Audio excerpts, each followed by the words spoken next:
Hello everyone, आज हम बात करने वाले हैं एसिडिटी और हार्ट पेन के बारे में। आपको कैसे पता लगेगा कि हार्ट का पेन है या फिर एसिडिटी का पेन है, यानी गैस का दर्द है और हार्ट अटैक, तो दोनों में क्या डिफरेंस है। ऐसी कौन सी क्राइटेरिया या फिर ऐसे कौन से सिम्टम्स, कौन से लक्षण हैं जिनको आप देखकर पहचान सकते हैं कि वास्तव में मुझे हार्ट अटैक का पेन है या फिर आपको एसिडिटी का पेन है। तो चलिए बारीकी से समझते हैं एक एक से पॉइंट वाइज कि वीडियो में कौन सा ऐसा लक्षण है जो एसिडिटी के पेन को इंडिकेट करेगा, ऐसा कौन सा पेन है जो हार्ट अटैक के पेन को इंडिकेट करेगा। सबसे पहले समझ लेते हैं कि एसिडिटी होती क्यों है। देखिए, एसिडिटी के बारे में समझिए। एसिडिटी एक हमारी ऐसी बीमारी है जब हम स्पाइसी, कॉन्स्टिपेशन या पेट में छाले हो जाते हैं या GERD हो जाता है, ऐसी कंडीशन में हमें देखने को मिलती है, या फिर हम ऐसी कई सारी दवाइयां खाते हैं जिनकी वजह से भी एसिडिटी हो जाती है। हार्ट अटैक की बात करते हैं। हार्ट अटैक जब हमारी कोरोनरी आर्टरी, अब मान लीजिए यहाँ पर एक हमारा हार्ट है और इस हार्ट में 4 चैम्बर हैं। इस हार्ट में 4 चैम्बर जो हमने बनाए हैं, इसमें एक आर्टरी आती है, ये आर्टरी, इसकी भी ब्रांचेस हैं, ठीक है।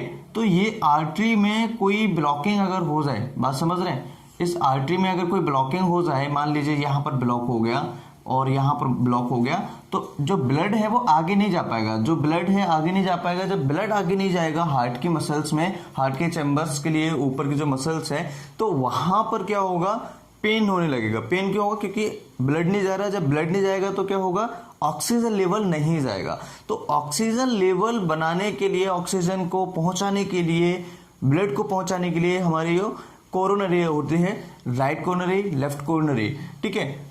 अब बात कर लेते हैं कि ऐसे कौन से सिम्टम्स हैं जिसकी वजह से आप पहचान सकते हैं कि आपको एसिडिटी है या हार्ट का पेन है।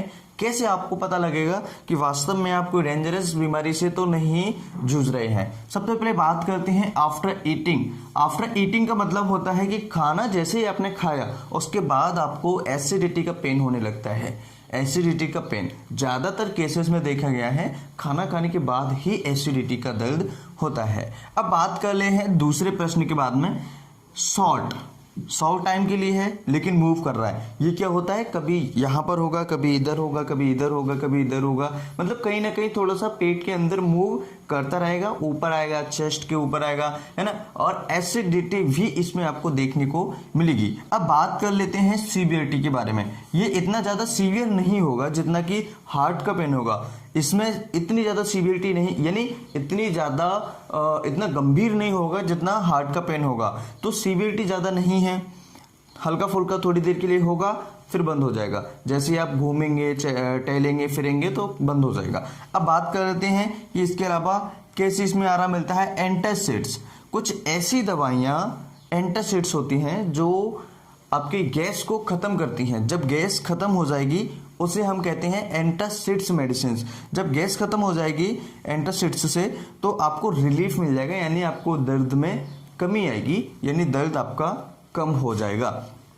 अब बात कर लेते हैं कॉन्स्टिपेशन। तो कॉन्स्टिपेशन में क्या हो रहा है, आपको कब्जी है। जब आपको कब्जी रहेगी तो आपका डाइजेस्टिव सिस्टम बिगड़ेगा, खाना आपका सही से पचेगा नहीं। वो खाना जब नहीं पचेगा तो नीचे नहीं जाएगा। तो ऐसी कंडीशन में कॉन्स्टिपेशन की वजह से भी कई ऐसे पेशेंट्स होते हैं, एसिडिटी उनको होती है और उनको कॉन्स्टिपेशन की वजह से सिर में भी दर्द होता है। उनको लगता है कि मेरा सर पता नहीं क्यों दुख रहा है, लेकिन जब वो 1 या 2 दिन तक लेटरिन नहीं जाते, स्टूल पास आउट नहीं होते, तो ऐसी कंडीशन में उनको सिर में दर्द, सिर भारी होने लगता है। स्पाइसी फूड्स की हिस्ट्री मिलेगी ऐसे पेशेंट्स में।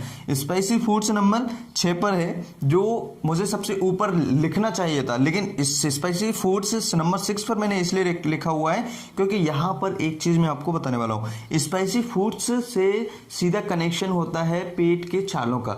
जब पेट के छाले होते हैं पेशेंट को तो स्पाइसी खाने से उसको तकलीफ बढ़ जाती है। कई ऐसे पेशेंट्स होते हैं जिनको खाना खाने के बाद उनको आराम मिल जाता है। तो होते हैं ड्यूडेनल अल्सर और होते हैं पेप्टिक अल्सर, ठीक है। यानी कि जो हमारा अमाशय है वहां पर छाले हो जाते हैं, और जो अमाशय के नीचे का एक पार्ट है, जैसे मान लीजिए मैंने एक पार्ट बनाया, ये एक पार्ट है, तो ये जो अमाशय है यहाँ पर आपका छाला हो जाता है और ये जो ड्यूडेनम का फर्स्ट पार्ट है ये यहाँ पर चालू हो जाते हैं। अब यहाँ से आपके इंटेस्टाइन जो है वो इस तरीके से आई हुई है, ठीक है। तो ये आपकी इंटेस्टाइन आई हुई है, तो यहाँ पर भी चालू हो जाते हैं। ये होते हैं ड्यूडेनल अल्सर और ये होते हैं पेप्टिक अल्सर, ठीक है।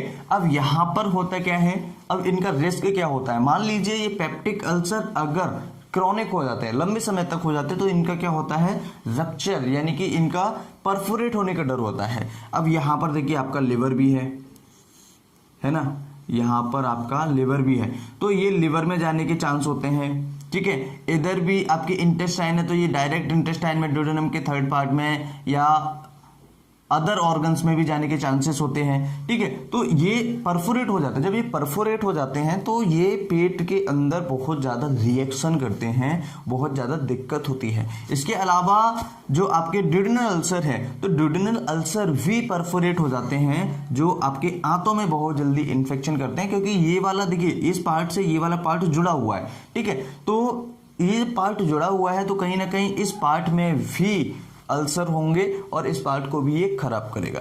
तो ये पेप्टिक अल्सर और ड्यूडेनल अल्सर। अब बात कर लेते हैं कि स्पाइसी फूड्स ज़्यादा पेशेंट खाता है, यानी कि उसमें तला भुना ज़्यादा खाएगा पेशेंट, नमक मिर्ची ज़्यादा खाएगा, तो ऐसी कंडीशन में पेशेंट को जलन होती है, जिससे हमें पता लगता है कि उसको अल्सर है या नहीं है। अब बात कर लेते हैं हार्ट पेन के बारे में। हार्ट पेन एक ऐसा दर्द होता है जब भी हमारे हार्ट की ऑक्सीजन लेवल, ब्लड सप्लाई कम होती है। ऐसी कंडीशन में हार्ट हमारा ऑक्सीजन लेने के लिए या उसको ज़्यादा पंप करने के लिए, कि जिससे ज़्यादा पंप करेगा तो ब्लड आएगा, इसकी वजह से यहाँ पर दर्द होता है। अब बात कर लेते हैं सीवियरिटी की।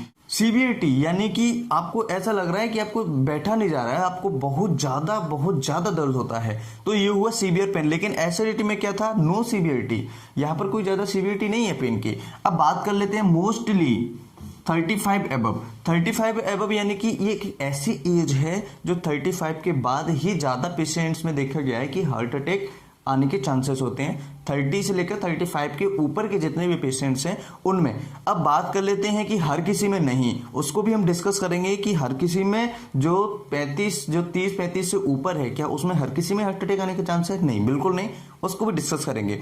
अब बात कर लेते हैं ओबेसिटी के बारे में। ऐसे पेशेंट्स जो ओबेस हैं, जिनका वजन बहुत ज़्यादा है, ऐसी कंडीशन में उनको भी हार्ट अटैक आने के चांसेस होते हैं। क्यों, इसके बारे में थोड़ा सा डिस्कस कर लेते हैं।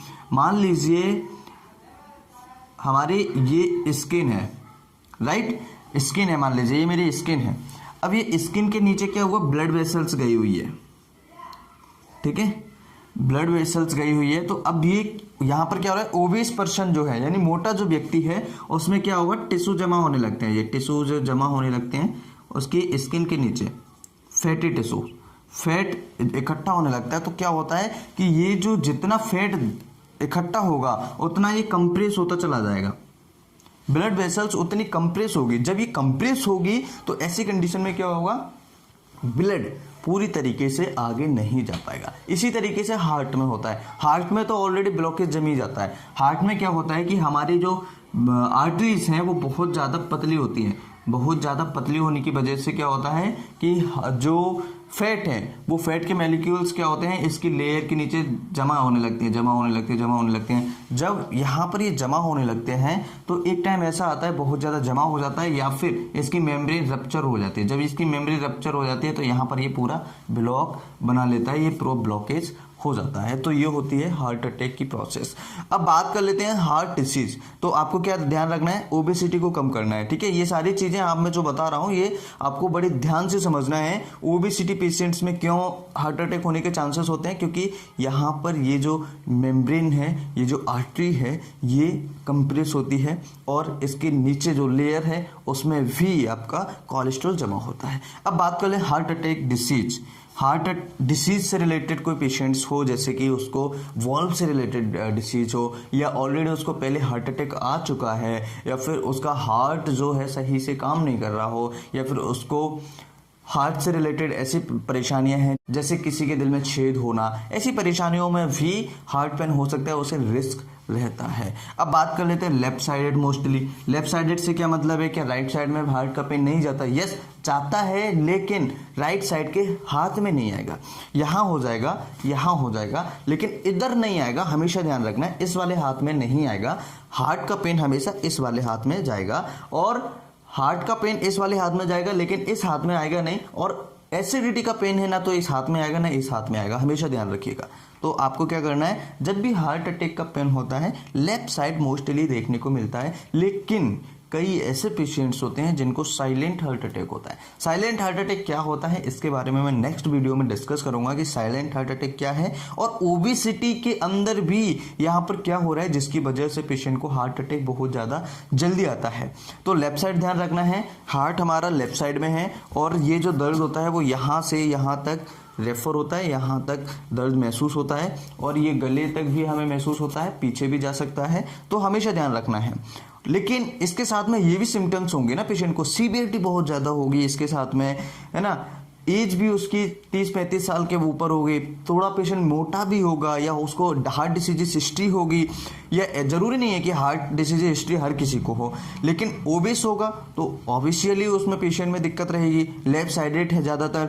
चेस्ट हैवीनेस, चेस्ट हैवीनेस यानी कि पेशेंट को ऐसा लगेगा कि उसका हार्ट जो है, उसका जो चेस्ट जो है किसी ने जकड़ लिया है। पेशेंट इस तरीके से दबा के रह जाता है। पेशेंट इस तरीके से, हार्ट अटैक का जो पेशेंट होता है वो इस तरीके से दबा के रह जाता है, जिससे चेस्ट हैवीनेस हम कहते हैं। तो chest heaviness, left sided heart diseases, obesity mostly 35 above, severity of pain. तो सीवियर पेन मिलेगा। ये सारे सिम्टम्स अगर आपको लग रहे हैं तो आपको तुरंत डॉक्टर के पास जाना है। दूसरा, यहाँ पर हमने बात की थी एंटासिड्स से रिलीफ मिलेगा, लेकिन यहाँ पर आपको नो रिलीफ। एंटासिड्स से कोई आराम ही नहीं मिलेगा। एंटासिड्स अगर आप खाएंगे तो आपको कोई भी आराम नहीं मिलेगा। एंटासिड्स है ना, नो रिलीफ, ठीक है। तो एंटासिड से कोई रिलीफ नहीं है, लेकिन यहाँ पर एंटासिड से रिलीफ मिलेगा पेशेंट को, क्योंकि उसको एसिडिटी है।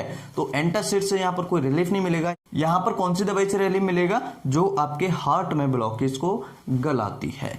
सो जैसे एस्पिरिन वगैरह डॉक्टर्स प्रेफर करते हैं, जो ब्लड को पतला करके वहाँ के जो क्लॉट होती है उसमें थोड़ी सी हेल्प करती है, और जब ब्लड पतला हो जाता है तो क्लॉट यहाँ पर नहीं जमता, बड़ी आसानी से निकल जाता है। इसके साथ में काफ़ी सारी मेडिसिन हैं जो दी जाती हैं। ये मैं एक एग्जाम्पल की दे रहा हूँ कि जिससे आपको पता रहे कि ब्लड किस चीज़ से पतला होता है। काफ़ी सारी ऐसी मेडिसिन भी आते हैं जिससे और भी मेडिसिन से ब्लड पतला होता है, जैसे इकोस्प्रिन वगैरह। सो यहाँ पर हमने ये समझा, हार्ट अटैक के बारे में समझ लिया और एसिडिटी के बारे में समझ लिया। आई होप कि वीडियो से आपने सारे कंफ्यूजन क्लियर कर लिए होंगे। अगर फिर भी आपको लगता है कि कोई कंफ्यूजन है तो आप मुझे कमेंट सेक्शन में कमेंट कीजिएगा। इंस्टाग्राम पर मुझे फॉलो कर सकते हैं, वहां पर भी मैं आपको कुछ ना कुछ अपडेट्स या कुछ ना कुछ क्वेश्चंस के आंसर देने की कोशिश करता हूं।